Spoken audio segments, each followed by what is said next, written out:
ज़रा सोचें, गर्मी का दिन हो और एक गिलास ठंडा ठंडा इमली आलू बुखारे का खट्टा मीठा शरबत हो जिसका हर सिप दे ठंडक भी और चटपटा मज़ा भी। इस शरबत में ताजगी भी है और सेहत भी है और बनेगा सिर्फ चंद मिनट्स में। अगर आप भी गर्मी को भुलाना चाहते हैं तो ये रेसिपी मिस मत कीजिएगा। तो चलें शुरू करता हूँ, आपको कंप्लीट गाइड करते हैं। एक एक चीज़ के बारे में आपको बताऊंगा। आपने मेरी वीडियो को एंड तक ज़रूर देखना है क्योंकि वीडियो के बीच में मैं कुछ ऐसे टिप्स बताऊंगा जो रेसिपी के लिए बहुत ज़्यादा ज़रूरी होंगे। अगर आपने वो टिप्स को मिस कर दिया तो आपकी रेसिपी बिल्कुल परफेक्ट नहीं बनेगी। इसलिए मेरी आपसे रिक्वेस्ट है कि आपने मेरी वीडियो को एंड तक ज़रूर देखना है ताकि आपकी बिल्कुल अच्छे से रेसिपी बन सके। जैसे मेरी रेसिपी बनी है वैसी की वैसी आपकी रेसिपी बनेगी, ये मेरी गारंटी है। तो अब चलते हैं रेसिपी की तरफ। बिस्मिल्लाहिर्रहमानिर्रहीम। सबसे पहले हमने 150 ग्राम इमली ले ली है और 100 ग्राम हमने यहाँ पे आलू बुखारा ले लिया है। ठीक है जी। उसके बाद हम एक कढ़ाई के अंदर इन दोनों चीज़ों को शामिल कर लेंगे। शामिल करने के बाद क्या क्या स्टेप होने हैं, हर एक चीज़ के बारे में आपको डीपली बताऊंगा, डीपली समझाऊंगा। आपने करना सिर्फ इतना है कि मेरी बातों को गौर से सुनना है और स्टेप्स को देखना है कि मैं क्या कर रहा हूँ। अब हम इसके अंदर पानी ऐड कर देंगे। 1 लीटर मेरे पास पानी है, सारे का सारा पानी मैं इसके अंदर शामिल कर दूंगा ताकि इमली और आलू बुखारा पानी के अंदर डिप हो जाए। और उसके बाद हम इसके अंदर ना तेज़ सी आंच जला देंगे ताकि ये जल्दी से पकना स्टार्ट हो जाए। और हाथ की मदद से ना हम चम्मच को चलाते जाएंगे और इसको ना हम अलग-अलग करने की कोशिश करेंगे ताकि ये अलग हो जाए। ठीक है, गुठलियाँ आपस में जुड़ी होती हैं, उनको हमने जुदा करना होता है। ठीक है, तो 10 मिनट हम इसको तेज़ फ्लेम के ऊपर पकाएंगे ताकि ये अच्छे तरीके से पक जाए और जो गुठलियाँ हैं ना वो अलग होना स्टार्ट हो जाएंगी। सारी चीज़ें मैं आपको बता रहा हूँ और इसके फ़ायदे इतने ज़्यादा हैं कि मैं आपको बता भी नहीं सकता।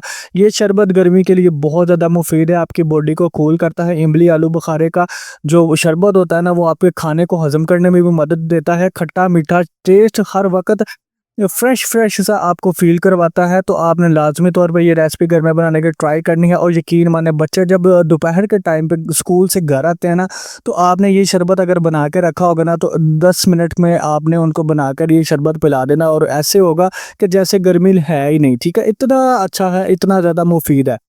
तो यहाँ पे 10 मिनट हमने इसको पका लिया। तो यहाँ पे देखेंगे गुठलियाँ अलग होना शुरू हो गई हैं और जो हमारा गूदा है वो अलग हो चुका है। तो यही चीज़ हमने यहाँ पे करनी थी। अब हम गुठलियों को सारी को एक-एक करके इसमें से निकाल लेंगे। किसी किस्म की कोई गुठली इसके अंदर नहीं रहनी चाहिए। ये आपने अच्छे तरीके से तसल्ली कर लेनी है। ठीक है जी। उसके बाद हम इसके साथ क्या करेंगे, ये देखें गुठलियाँ मैंने सारी रिमूव कर दी। अब जो हमारे पास गूदा बच गया वो उसको हम डालेंगे ब्लेंडर जग के अंदर। ठीक है जी। इसको अच्छे तरीके से हमने ब्लेंड कर लेना है ताकि स्मूथ सी एक पेस्ट हमारे पास बन के तैयार हो जाए। तो अब हम चलेंगे नेक्स्ट स्टेप की तरफ। तो आपको आगे भी बताता हूँ कि आगे हमने क्या करना है। तो इसको हमने अच्छे तरीके से ब्लेंड कर लिया और एक लेंगे स्ट्रेनर। स्ट्रेनर के ऊपर इसको डालेंगे और अच्छे तरीके से इसको छान लेना है। ये कंपल्सरी स्टेप है, आपने इसको स्किप नहीं करना, ये लाजमी तौर पर स्टेप आपने करना है। इसलिए मैं बता रहा होता हूँ कि मैं वीडियो में कुछ टिप्स बताता हूँ जो रेसिपी के लिए बहुत ज़्यादा ज़रूरी होते हैं। ये एक बहुत बड़ा टिप्स है, अगर आपने ये मिस कर दिया तो आपकी रेसिपी ख़राब हो सकती है। तो ये देखें एंड पे ये जो पत्थरी सी बच जाती है, ये बाल से बच जाते हैं ना इमली आलू बुखारे के, ये हमने वेस्ट करने होते हैं, ये रेसिपी के अंदर नहीं चाहिए। उसके बाद दोबारा से हम इसके ऊपर पल्प डालेंगे और दोबारा से हम चम्मच की मदद से ना इसको छान लेंगे अच्छे तरीके से। लाजमी तौर पर ये स्टेप करना है। मैं बार बार आपको बता रहा हूँ कि इसको हम किसी भी सूरत में स्किप नहीं कर सकते। ठीक है जी। और इसको हमने यहाँ पे अच्छे तरीके से छान लिया है। अब हम इसके नीचे दोबारा से आँच को जला देंगे और इसको पकाएंगे ताकि इसके अंदर एक थिकनेस आ जाए।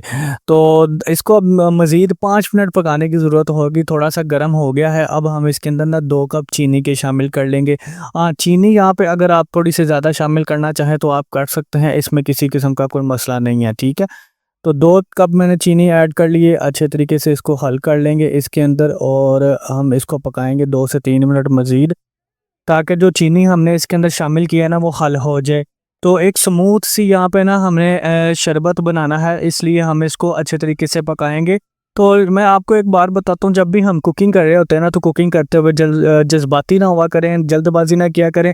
आराम से प्यार से मोहब्बत से रेसिपी को बनाया करें ताकि जब आप इसको टेस्ट करें तो आपको मज़ा भी आना चाहिए। उसके बाद हम इसके अंदर ना आधा चम्मच काला नमक ऐड कर देंगे। ठीक है, ये भी कंपल्सरी है, आपने स्किप नहीं करना। अगर आप स्किप करेंगे ना तो ये बहुत जल्दी ख़राब होने का इसका ख़तरा होगा।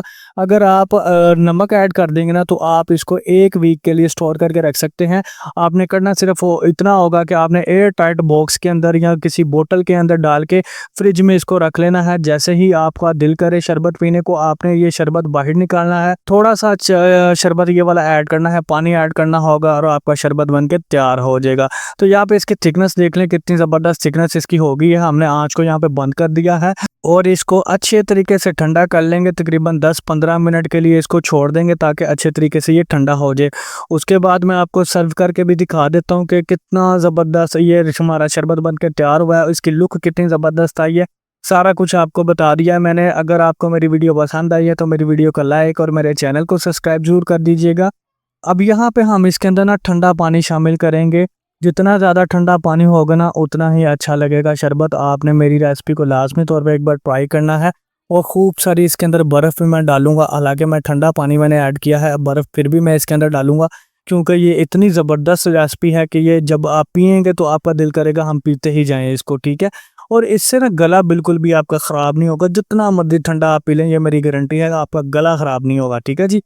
तो ये देखें मैंने काफ़ी सारी इसके अंदर बर्फ़ भी शामिल कर लिया। अब ये ठंडा-ठंडा पिएँगे ना जब, तो आप वाक़ई कहेंगे कि आपको कुछ रेसिपी का पता चला है, आपने वाक़ई ही कोई शरबत बना के पिया है। और इससे पीने से ना गर्मी दूर हो जाती है। ये भी एक इसके अंदर प्रो टिप्स है, आपने एक बार ट्राई ज़रूर करनी है। अगर कोई मसला हो तो मुझे कमेंट करके भी आप पूछ सकते हैं। अगर आपको मेरी वीडियो पसंद आई है तो मेरी वीडियो को लाइक और मेरे चैनल को सब्सक्राइब ज़रूर कर दिया करें। ये आप लोगों की तरफ से मेरे लिए एक मोहब्बत भरा तोहफ़ा होता है। आप अपना और अपने प्यारों का बहुत ज़्यादा ख़्याल रखिएगा। अल्लाह हाफ़िज़।